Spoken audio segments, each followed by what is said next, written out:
नमस्कार ओडिशा आपण मानक आमर ही यूट्यूब चैनल को स्वागत। आज दिनटी आपण शुभमय हो। आज हेउछि मार्च 18 तारिख गुरुवार। आसंतु जानि नेबा आज दिनर राशिफल संपर्क रे। ता पूर्वरु आपण माने आज तिथि और नक्षत्र संबंध रे जानि रखंतु।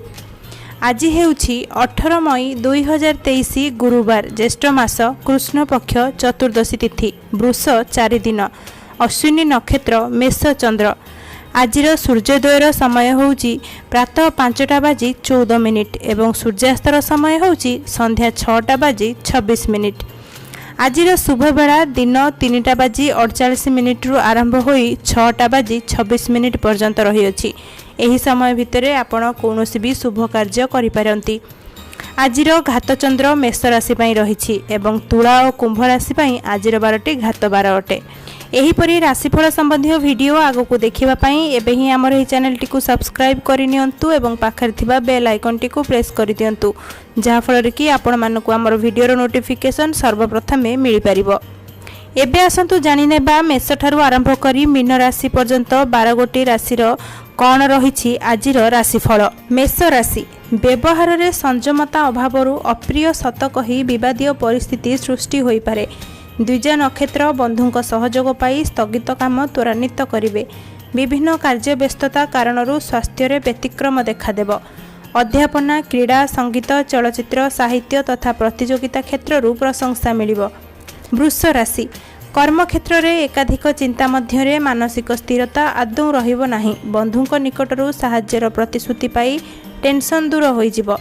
आनुष्ठानिक काम, कला, साहित्य, संगीत, चलचित्र प्रभृति श्रद्धा और सम्मान मिलिब, किंतु शनिक प्रभाव प्रत्येक काम विलंबित समय रे संपन्न हेब। मिथुन राशि परिवार रे अभाव असुविधा नथिले मध्य टंका पैसा खर्च करिबारे कुंठा प्रकाश करी समालोचित हेबे। बंधुंक निकट रे मन कथा प्रसंग रे प्रकाश करी भर्षित हेबे। सांगठनिक क्षेत्र रे गुरुत्वपूर्ण निष्पत्ति नेबाकू पड़ी पारे। नूतन स्थान दर्शन और आध्यात्मिकतारू शांति लाभ करिवे। कर्कट राशि सामयिक प्रतिबंधक आपणकर अर्थ द्रव्य लाभ रे अंतराय सृष्टि करिवो। गतकाली जोथिपाई चिंता करुथिले आज ताहा पाइबा आशा करा जाई पारे। पुनर्वसु नक्षत्र शिल्प वाणिज्य रे सफलता हासिल करिवे। राजनैतिक, सांगठनिक और आईन अदालत क्षेत्र रे उन्नत मानर फल पाई पारंती। सिंह राशि आपणकर प्रतिष्ठा और प्रशंसा रे निज पाख लोक ईर्षान्वित हेबे। कर्म क्षेत्र रे प्रबल विरोधर सम्मुखीन हेबाकू पड़िबो, जहाँकि कार्यहानिर कारण हेबो। आर्थिक दुरावस्था कारणरू इच्छा कले मध्य कौनसी जिनिस किनि पारिबे नाही। शारीरिक स्वास्थ्य प्रति ध्यान न देले असुविधार सम्मुखीन हेबाकू पड़ी पारे। कन्या राशि बंधुंक अनुरोध रे कौनसी आनुष्ठानिक कार्य सकाशे विचार करि पारंती। स्वास्थ्य हानि आशंका रे भल संपर्क थिबा आत्मीय माने भूल बुझी अर्थ को अनर्थ करिवे। कर्म क्षेत्र रे पदस्थ व्यक्तिंक सानिध्य लाभ करी उपकृत होई पारंती। चित्रा नक्षत्र अर्थ संपर्कीय विवाद रे सुधार परिस्थिति सृष्टि हेबार सूचना पाइबे। तुला राशि पाप ग्रह जनित आजिर काम गुड़िक सहजरे संपन्न न होई विशृंखलित रहिबो। निष्पत्तिर परिवर्तन कले विरोधात्मक परिस्थिति सृष्टि होई पारे। स्वास्थ्य प्रति अवहेला कले पर अनुताप करने समय पाइबे नहीं। आहूत होई सभा समिति रे सम्मानीय व्यक्ति विशेष सहायता करि पारंती। बिच्छा राशि स्वास्थ्य समस्या उद्वेगजनक नहेले मध्य किछिटा व्यतिक्रम परिलक्षित हेब। प्रशासनिक स्तर रे प्रकाशन क्षेत्र रे शिल्प वाणिज्य रे समस्या दूर होइजिवो। अनुराधा नक्षत्र विगत दिनर कथा को नहीं दुखरे रहिबाकू बाध्य हेबे। संपर्कीय बंधुंक सह भूल बुझामणा केतेकांश रे कमी पारे। धनु राशि ग्रहंक प्रतिकूलता प्रत्येक क्षेत्र को अस्थिर कराइब। परिवार रे अशांति, निज लोकंक अनास्था भाव मानसिक असुस्थतार कारण हेब। आध्यात्मिकता, साहित्य, कला और रचनात्मक काम रे प्रशंसा पाइबे। सामाजिक स्तर रे मिथ्या अभियोग सकाशे अन्य उपरे विरक्ति प्रकाश करने बाध्य हेबे। मकर राशि कर्म क्षेत्र रे कार्य व्यस्तता वृद्धि हेतु जमा फुर्सत पाइबे नाही। उच्च पदाधिकारी सह मत पार्थक्य कारणरू विकल्प चिंता करिवे।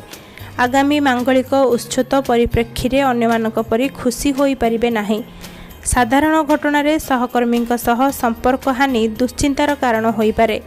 कुंभ राशि आजिर चंद्र पारिवारिक जीवन को केतेकांशरे प्रभावित करी रखिब। जानवाहन, लोक संपर्क, घरोई कथा, आनुष्ठानिक तथा सामाजिक काम रे कलह सृष्टि होई पारे। अवश्य शिल्प, वाणिज्य और व्यवसाय रे उन्नति परिलक्षित हेब। मूल्यवान अलंकार और बसनभूषण क्रय करिपारंती।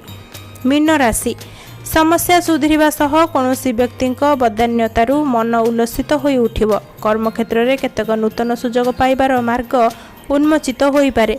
प्रशासनिक क्षेत्र में द्वंद्व दूर हेब और सहमति भित्तिरे काम करि पारिबे, किंतु आनुष्ठानिक काम रे खटणी बढ़ी जिवो। आकस्मिक भावे भ्रमण सुजोग लाभ करि पारंती। एइटी थिला आजिर 12टी राशि संपर्क में संपूर्ण विवरणी। एथिमध्यरु केउंटी आपणकर राशि आमको कमेंट माध्यम रे लिखि निश्चिंत जणाइबे। भिडियोटी भल लागिले गोटे लाइक करिवे एवं जदि आपण माने हमर एही चैनल ले नुआ चैनल टी को सब्सक्राइब करबा सहित अधिकरु अधिक शेयर करि नेबे। धन्यवाद।